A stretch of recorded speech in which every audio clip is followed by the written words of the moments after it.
ఆశలు రేపే సుందర దేహం మట్టి బొమ్మవో చెల్లెమ్మ. దేహం కోరేదేదైనా అది మట్టిలోనే పుట్టిందమ్మా. వెండి బంగారు వెలగల వస్త్రం పరిమళ పుష్ప సుగంధములు.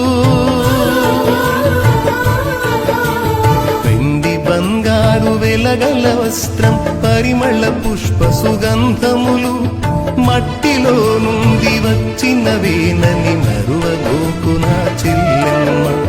మట్టిలో నుండి వచ్చినవేనని మరువబోకు నా చెల్లెమ్మ. ఆశపడకు ఆశపడకు ఈ లోకం కోసం చెల్లెమ్మ. ఆశించేది ఏదైనా అది మట్టేనమ్మా. మనిషి ఆశించేది ఏదైనా అది మట్టేనమ్మా.